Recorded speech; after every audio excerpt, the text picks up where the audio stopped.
Hi guys, అందరికి నమస్కారం. మరో ఇంటర్వ్యూతో మన మధ్యలో ఇప్పుడు మాధవ్ గారిని మనం ఇంటర్వ్యూ చేయబోతున్నాం. సచిన్ సెలెక్ట్ క్యాప్టెన్ గారిని మన మధ్యలో ఇప్పుడు మాధవ్ గారు వచ్చినారు. Sir hi sir. Rayapeta youth అందరికీ నమస్కారం. అలాగే అడ్వాన్స్ హ్యాపీ క్రిస్మస్ అండ్ నూతన సంవత్సర శుభాకాంక్షలు. ఇప్పుడు సచిన్ సెలెక్ట్ క్యాప్టెన్ గారిని కొన్ని క్వశ్చన్స్ అడుగుతాము, దానికి మీరు సమాధానం చెప్పాలి.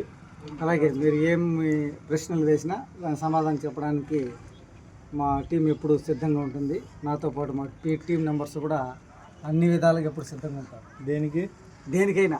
ఓకే సరే, ఫస్ట్ క్వశ్చన్ మాధవ్ గారు, సచిన్ సెలెక్ట్ టీంకి క్యాప్టెన్ అయ్యారు, ఎలా ఉంది మీ ఫీలింగ్? నా ఫీలింగ్ ఏం కొత్తగా ఏం లేదు. ఎందుకంటే కెప్టెన్ అయినా టీం మెంబర్నైనా నేను ఏ టీంలో ఉన్నా టీం మెంబర్గా ఉంటే కూడా నేను కెప్టెన్గా ఉన్నట్టుగానే ఫీల్ అవుతాను. ఎప్పుడైనా ఈ 5 సీజన్లో అట్లే ఉంది, గతంలో కూడా అట్లే ఫీల్ ఆడే ఉంది నేను ఎప్పుడైనా. రెండో ప్రశ్న, అసలు మీ టీం మరొక టీంని ఏ విధంగా ప్రభావితం చేయగలదు? అట్లే బౌలింగ్లోనా బ్యాటింగ్లోనా ఏ రకంగా? ఏ విధమైన? మా టీము ప్రత్యేకమైన ప్రతిభతో కూడుకున్న టీం మెంబర్స్ ఉన్నారు మా టీంలో. వాళ్ళు ఏ రకంగా అయినా ఏ టీంనైనా మేము ఢీకొని ప్రభావితం చేయగల శక్తి సామర్థ్యాలు మెండుగా మా టీంకి ఉంది. ఈ ప్రశ్న మమ్మల్ని అడుగుతున్నామని తప్పుగా అనుకోబాకండి, ఓకేనా? మమ్మల్ని ఛాంపియన్ ఈ సీజన్లో ఛాంపియన్ అయితే రిటైర్మెంట్ ఇచ్చే అవకాశాలు ఏమైనా ఉన్నాయా? నేనైతే రిటైర్మెంట్ ఇచ్చే ఆలోచన లేదు. ఎందుకంటే జస్ట్ నా వయసు ఇప్పుడు ఒక 30+ మాత్రమే కాబట్టి ఇంకొక 5 సంవత్సరాలు ఆడే శక్తానాలు ఉంది కాబట్టి రిటైర్మెంట్ ఇచ్చే ఆలోచన లేదు. ఆ ఆలోచనని ఎవరైనా అడగాలనుకున్న వాళ్ళు కానీ తెలుసుకోవాలనుకున్న వాళ్ళు విరమించుకోవచ్చు. ఓకే, మంచిది. లాస్ట్ సీజన్లో 200 స్ట్రైక్ రేట్తో బ్యాటింగ్ చేసిన మీ అత్యంత ఆప్తుడు సన్నిహితుడు అయిన అరుల్ ఫస్ట్ మ్యాచ్లో మీ పెద్ద ఇబ్బందిగా మారే అవకాశాలు ఏమైనా ఉన్నాయా? దాని గురించి మీ స్పందన ఏమిటి?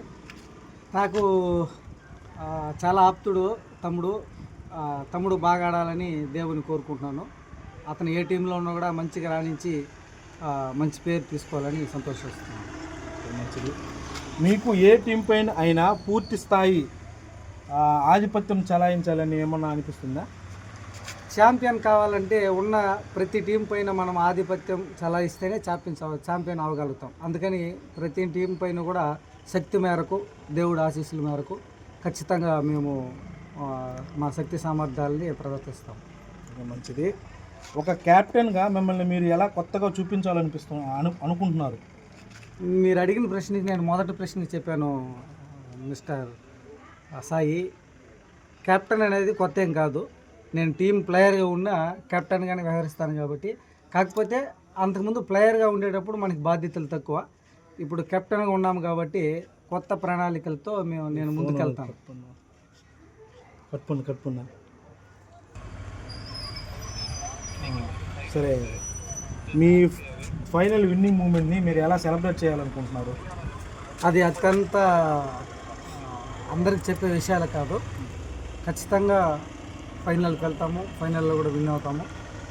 విన్ అయిన తర్వాత మా సెలబ్రేషన్స్ మేము ఎలా చేయాలనుకుంటున్నామో ముందుగానే ప్రణాళికలు రెడీ చేసి పెట్టుకున్నాము. ఓకే, ఇది ఒక ఫన్నీ క్వశ్చన్, ఓకేనా? ఇంతవరకు ఎప్పుడు మాల వేయని మీరు ఇప్పుడు కప్ గెలవాలనే ఉద్దేశంతో మాల వేశారా? అట్లాంటి ఏం లేదు. నేను గతంలో కూడా వేశాను మాల, కాకపోతే అయ్యప్ప స్వామి మాల వేయడం ఇది మొదటిసారి. క్రికెట్కి దీనికి సంబంధం లేదు. ఎందుకంటే నా భక్తి భావంతో నేను దేవుని దగ్గరికి వెళ్ళాలనుకున్నాను, వేసుకున్నాను. సరే, మీరు కూడా అడుగుతున్నారు కాబట్టి ఒకవేళ అయ్యప్ప స్వామి ఆశీస్సులతో కప్పు గెలిచే అవకాశాలు మెండుగా ఉంది, దాంట్లో ఏం సందేహం లేదు. మరో సరదా ప్రశ్న, సాధారణంగా ఏ టీం అయినా క్రికెట్ కిట్ కానీ డ్రెస్ కానీ అలా స్పాన్సర్ చేస్తారు, కానీ మీ టీం ప్లేయర్కి కడ్రాయర్లు స్పాన్సర్ చేయాలన్న ఆలోచన ఎలా వచ్చింది?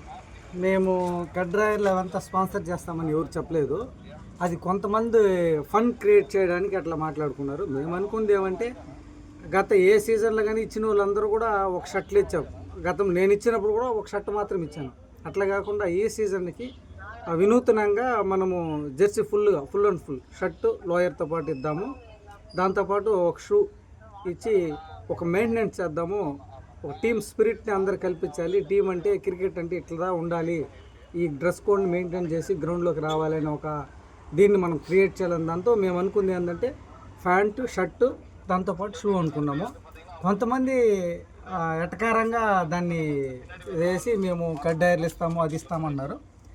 తప్పేముంది, ఒకవేళ ఇచ్చినా కూడా తప్పేం లేదు, ఎందుకంటే అన్నీ నూతన డ్రెస్సులతో వస్తాం కాబట్టి నూతనంగా ఉండడానికి కడ్డాయిలు ఇచ్చినా తప్పు లేదు. ఈ 5 టీంల వాళ్ళు కూడా సహకరిస్తే అందరికీ కడ్డాయిలు ఇస్తానని నేను కూడా అనుకుంటున్నా. అది వేరే టీం ప్లేయర్ చెప్తే సరే ఏదో చెప్తున్నారు కిన్నలు చేస్తున్నారు అనుకోవచ్చు, మీ టీంలోనే చెప్పుకుంటున్నారు, దాని మీ స్పందన ఏమిటి?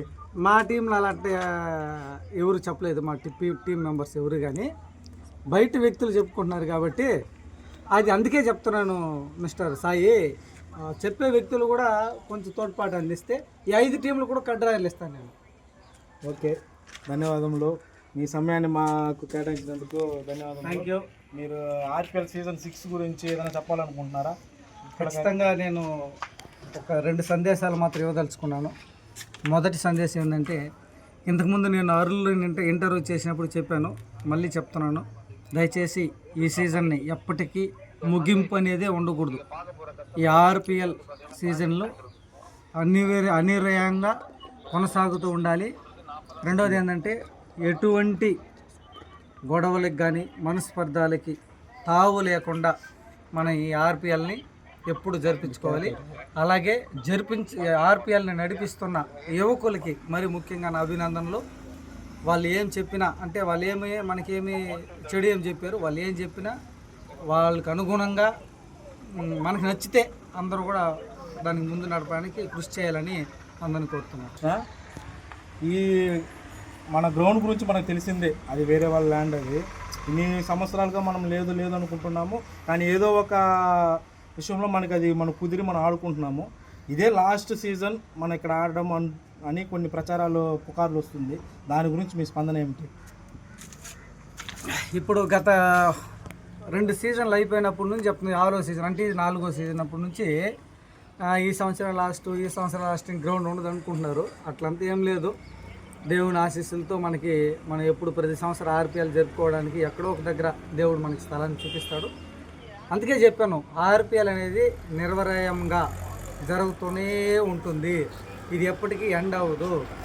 ఇది ఈ సంవత్సర కాలం పాటు మన యువకులు మనందరం కష్టపడిన కష్టాన్ని మర్చిపోవడానికి దేవుడు మనకిచ్చే గొప్ప అవకాశము ఈ 4 రోజులు. అందుకని దేవుడు మనకి అవకాశాన్ని కల్పిస్తాడు, మీరేం దిగులు పడొద్దు. ఖచ్చితంగా మనకి స్థిరమైన గ్రౌండ్ని ఏర్పాటు చేసుకోవడానికి అవకాశాలు మెండుగా వస్తాయి. దేవుని ఆశీస్సులు మీ అందరి సహకారంతో, మనందరి సహకారంతో అవి చేసుకుందాం. సరే, ఇంకొక చివరి ప్రశ్న, ఈ గత 5 సీజన్లు కాకుండా ఈ సీజన్లో పిల్లకాయలు ఏమన్నా మార్చుకోవాల్సింది ఏమన్నా కొన్ని విషయాలు చెప్పగలుగుతారా? అంటే ఈ 5 సంవత్సరాలు జరిగింది కదా, మన పిల్లకాయలు పెద్దోళ్ళతో మాట్లాడడం కానీ, గౌరవించడం కానీ, ప్రత్యేకంగా ఎవరైనా మాట్లాడడం కానీ, దాంట్లో ఏదైనా ఈ సంవత్సరం ఇలాగ మార్చుకోవాలి అని మీరేమైనా చెప్తారా?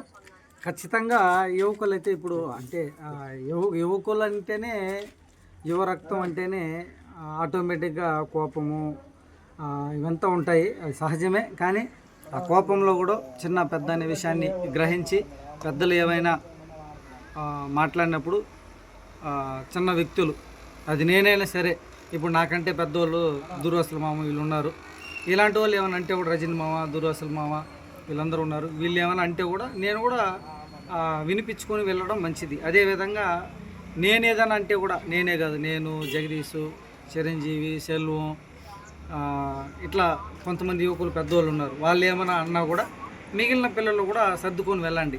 మొత్తానికి నేను చెప్పేది, పెద్దలను గౌరవించండి, క్రికెట్ని ఎంజాయ్ చేయండి.